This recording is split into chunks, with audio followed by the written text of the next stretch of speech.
qiyamət günü düz danışanlardan soruşurlar, niyə düz danışdın? O da biz yalan danışandan soruşurlar da, mən də güclə düz danışam, nə istəyirsinizsə məndən? Orada düz danışmaqda sənin fikrin nə idi? Məgər keçən müəlliməm dedi, hər düzü danışmazlar. Bu düzü niyə orada düdünsən? Nə üçün düdünsən? Sənin bir dənə dediyin düz bəzi vaxtlar aləmi qatar bir-birinə. İsra surəsində də var da, deyir gözdür, qulaqdır, qəlbidir.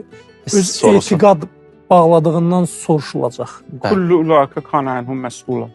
Soruşulacaq. Bəli, Yusuf. Anhu məs'ulən. Niyə buna etiqad etmirsən? Düzdür, öz-özlüyündə buna bir dəlilin var, bəlkə səhvdir. Yəni öz inancıvı bir sorğu-sual elə. Deməli, niyə mövzusu çox mühümdür. Niyə?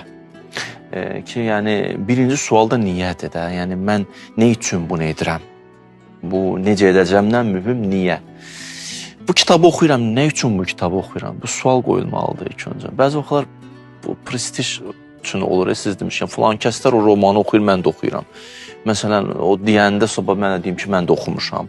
Ya məsələn, filan, məsələn, mənim bir kollega yoldaşım o kitabı oxuyur, mən də mütləq. O ona lazımdır, hədəfinə uyğundur. Mənim hədəfimə xidmət edirmi? Bu hədəf mühümdür də. Məsələn, adı gəlirsən bir nəfərdən ingilis dili öyrənməyə. Sən ilk sual budur ki, sən ingilis dili niyə öyrənirsən ki?